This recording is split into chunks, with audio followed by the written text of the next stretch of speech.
다음 소식 한번 알아보도록 하겠습니다. 한국일보 신면에서 다룬 소식인데요. 어제 법원에서 있었던 풍경입니다. 조국 전 법무부 장관이 재판장의 모습을 드러냈는데 서울대학교 법학과 교수를 지냈으니까 법에 대해서는 누구보다 정통한 인물이라고 할 수 있겠죠. 관련해서 증언을 좀 해야 되는 부분이 있었는데 저희가 키워드를 통해서 설명드린 것처럼 형사소송법 148조.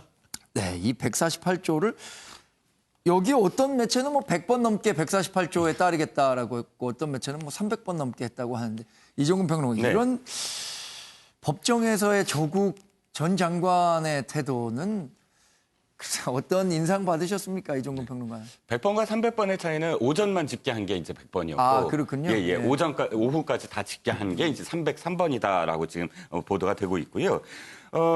사실상 이건 비판할 이유는 없다고 봅니다. 왜냐하면 진짜 헌법 148조에 따라서 자신의 지금 부인과 관련된 증언을 해야 되는데 자신의 증언이 자신의 부인에게 불리할 경우 헌법에서는 그것을 이야기하지 않아도 되는 묵비권을 행사할 수 있는, 거부할 수 있는 그런 권리를 주거든요. 그렇기 때문에 그 자체는 그 누구에게도 조국 장관이 얘기했듯이 그 누구도 이 헌법적 권리를 받아들일 그러니까 형사법의 148조를 사용할 수 있는 그런 권리입니다. 그런데 문제는 여기서 좀 다르죠. 뭐가 다르냐면 조국 전 장관이라는 점. 왜냐하면 조국 전 장관이 지금까지 많은 SNS라든지 또는 다른 어떤 책이라든지 이런 것들을 통해서 했던 말들 중에 너무나 많지만 한 가지가 떠오릅니다. 박근혜 전 대통령. 그때 이제 이 재판정에서 모르겠다로 일관했다는 것을 비판하면서 당장 구속시켜라. 라고 이야기합니다. 그것은 이런 때 쓰라고 준 권리가 아니다.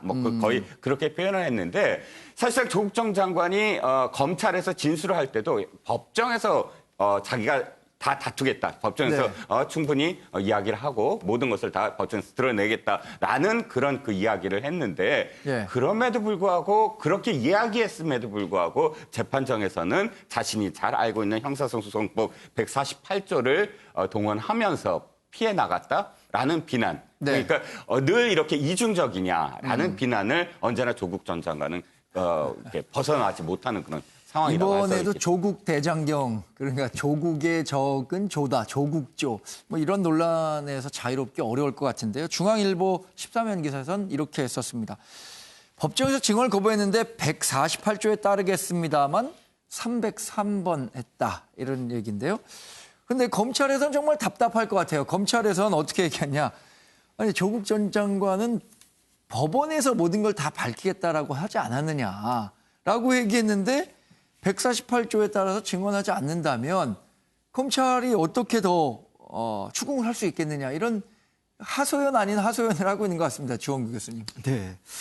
일단은 조국 전 장관이 정치적 감각이 너무 떨어진다고 생각을 합니다. 자신의 SNS를 통해서는 자꾸 정치적 의견, 현재의 검찰개혁에 대한 의견을 시종일관 밝혀오면서도 법정에서 모든 걸 밝히겠다라고 했는데 결국에는 법정에서도 중요한 증언을 지금 거부하는 것으로 일관된 것 자체는 조국 전 장관이 오히려 지금 자충수를 두고 있는 것이 아닌가. 이렇게 해서 심지어는 이제 권경혜 변호사라는 그 민주사회 민변 출신 변호사는 법꾸라지라는 표현까지 쓰면서 사실 자신을 좀 깎아내리고 있는 아쉬운 결과를 낳았는데 사실 그것과는 또 논외로 봐야 될 부분이 아까 오전 오후 다 합쳐서 그 형사소송법 148조에 따르겠다라는 진술만 303번을 반복을 했거든요. 사실은 이렇게 의지를 반복했다 그러면 재판부에서 이것은 지금 증언을 거부하겠다는 의지가 확실한 것 같습니다라고 해서 중간에 끊어줄 수 있는 여지도 있었는데 그것을 계속해서 노출시켰다라는 것은 재판부와 검찰도 그것이 너무 이제 언론에 노출시키려는 의도가 있지 않았는가, 그런 부분이 있었고, 그냥 한 가지 좀 아쉬운 거는 이제 조국 전 장관은 형사법 학자이지 않습니까? 학자로서 이것이 어떠한 중대성을 갖고 있고 내가 왜 거부하는지에 대한 소명에 대해서는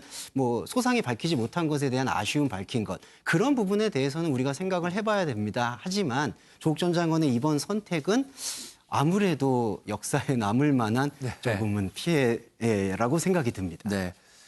법원 관련 소식 마지막으로 짧게 더 살펴보겠습니다. 김경수 경남지사 댓글 조작 혐의로 지금 재판을 받고 있죠. 특검은 중대범죄라고 해서 징역 6년을 구형했는데 김 지사 측은 드루킹이 자신을 악용하고 있다라는 최후 진술을 했습니다. 11월 6일 2심 선고가 내린다고 하니까요. 11월 6일 운명의 날이 어쩌면 될지 모르겠습니다.